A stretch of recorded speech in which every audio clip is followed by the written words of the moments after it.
Hi, welcome back to Joe Blogs. In today's episode, I want to talk to you about what's happening in the Russian economy, and specifically to talk about the cost of the war in relation to the people that Russia is losing. At a recent press conference, NATO Secretary General Mark Rutte said that over 1 million people have now been killed or injured in the war in Ukraine. And he went on to say that of that figure, 700,000 casualties are Russian, and the estimate is that 200,000 people have been killed and 500,000 injured. Now, obviously, there is a cost to that from the Russian economy perspective. And we've talked a lot on the channel about the fact that Russia is currently struggling in terms of its workforce because of the movement to this wartime economy, whereby a lot of companies are being sponsored directly by the Kremlin to produce things for the war effort.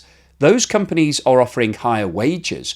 People are leaving other jobs to go and join them because they're getting paid more. That's pushing up wages across the board in Russia. And the problem that Russia has is twofold. Firstly, it's causing inflation because that wage spiral means that people have more money, they're spending more, and therefore prices are rising.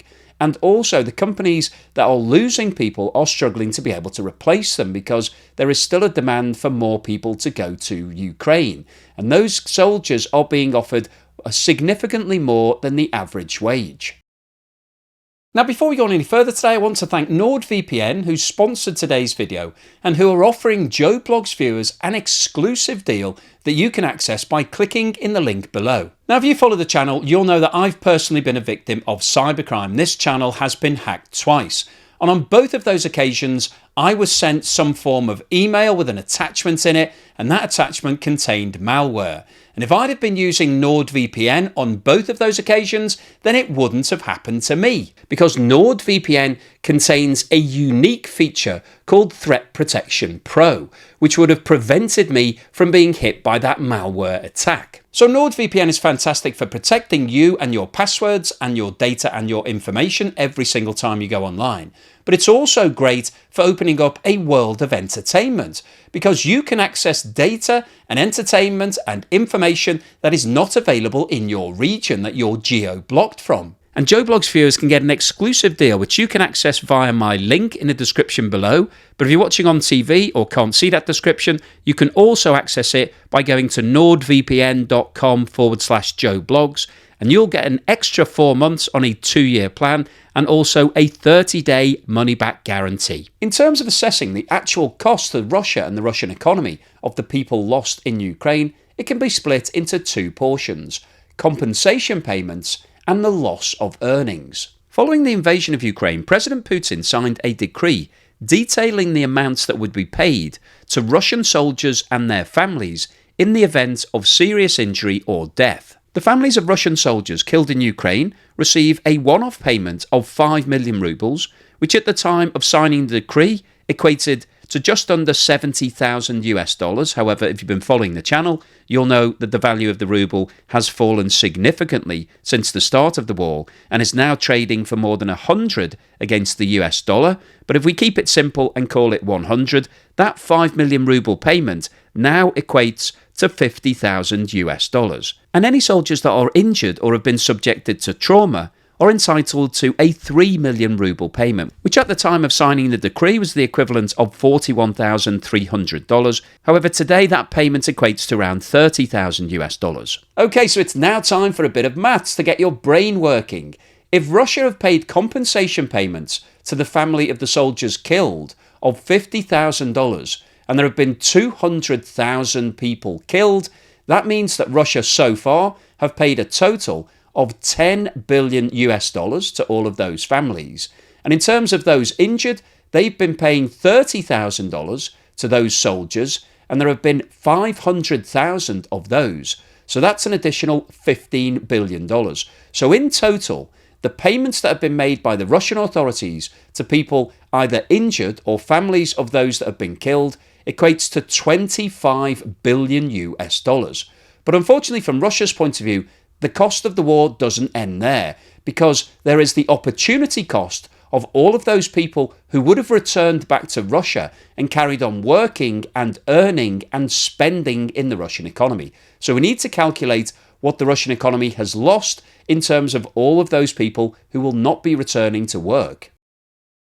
This chart shows the movement in average monthly wages in Russia over the past 12 months, and the scale on the right-hand side of this chart is shown in thousands of rubles per month. And what this tells us is that the latest data that we have, which is for September 24, the average monthly wage was 84.3 thousand Russian rubles, which if you gross it up to the annual level, multiply it by 12, is just over 1 million rubles. So people in Russia are all millionaires. They're all earning on average over 1 million rubles. So that sounds like really good news for the Russian economy, that everybody in Russia is a millionaire. Well, everybody that's working anyway.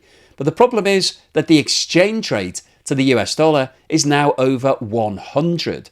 So 1 million rubles per year salary equates to around 10,000 US dollars, which doesn't sound quite as exciting.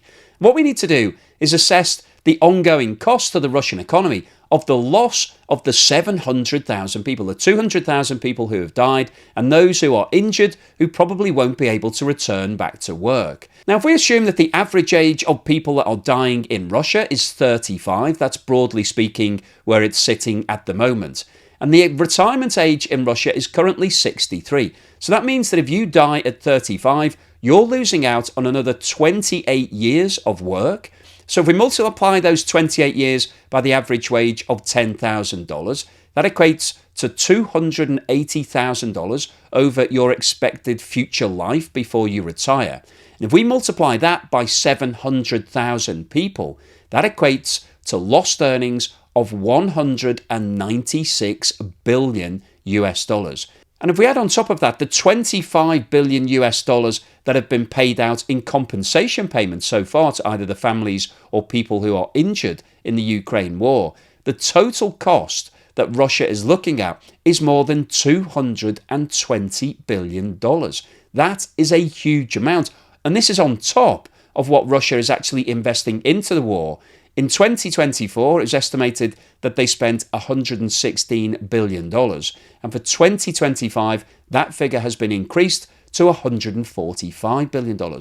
So all of this really puts into perspective the huge amount of the war in Ukraine to the Russian economy.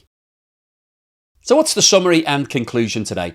Well, I wanted to post this video because we've been talking a lot on the channel about the impact of the war on the Russian economy. And obviously we talked about the sanctions and the loss of trade, the loss of income from Russian businesses. And we've also talked about what's been going on with the population, the fact that Russia is currently struggling in terms of having enough people to fill all of the available jobs. They've got very low levels of unemployment in Russia at the moment, not because everybody's employed, but because they don't have enough people. There are lots of vacancies. I reported in a previous video that in some regions of Russia, there are 9 vacancies for every single worker, and that means that it's impossible to actually fill all of those job vacancies. Historically, Russia did have a lot of migration from surrounding countries.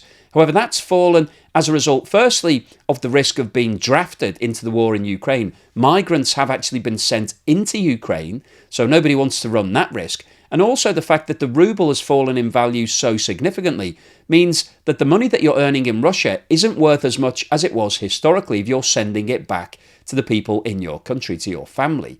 So Russia is struggling to fill all of its job vacancies. And as we've heard from the head of NATO, it's estimated that 700,000 Russians have either been killed or injured in the war so far. And he reported actually that in November, there was a record loss for Russia of over 45,000 people. So the losses are actually accelerating. And what I wanted to do in today's video is really try to put some figures on the cost of that to the Russian economy. And what we talked about is the fact that Russia pays compensation payments to the families of those who've been killed and people who've been injured. And so far, it's estimated that those compensation payments have equated to 25 billion US dollars. Now, obviously, from Russia's point of view, there's no return on that. It's not like they're investing into the economy and at some point down the road, they will see some returns coming back. It's not like building new factories or investing into infrastructure or things that are going to generate revenue. These are one-off compensation payments to those families, and it's just a pure cost. But in addition to that, Russia is also struggling because those people are not going to return to Russia. They won't come back to civilian life, they won't get jobs, they won't earn money, they won't pay taxes, they won't spend in their local economy. and the total cost of that is significantly more. The calculation that we made was just under $200 billion. And of course, the problem is getting worse because the Russian population is shrinking. They've got a declining population at the moment. So the longer that this war goes on and the more that they continue losing people, it's estimated that they're losing 10,000 people every single week that this war carries on for. The longer it goes on, the worse the problem will get because they'll have to make more compensation payments, they will lose more people in terms of future earnings, and they will have a declining population, which means that back at home, people will be spending more, that the economy will go into decline. So this is a triple whammy from Russia's point of view. So the overall summary of today's video is that the war in Ukraine is costing Russia an absolute fortune, not just through the sanctions, but also through the loss of life and the loss of workers as a result of being injured in Ukraine. Those figures are currently above $200 billion and are rising every single day. So the longer this war goes on, the worse it's going to be from Russia's perspective. So hopefully you've enjoyed today's video, you found it useful, informative and thought-provoking. If you've liked what I've said, then please give me a thumbs up. Thank you for watching this video all the way through to the end, and here's something to put a smile on your face.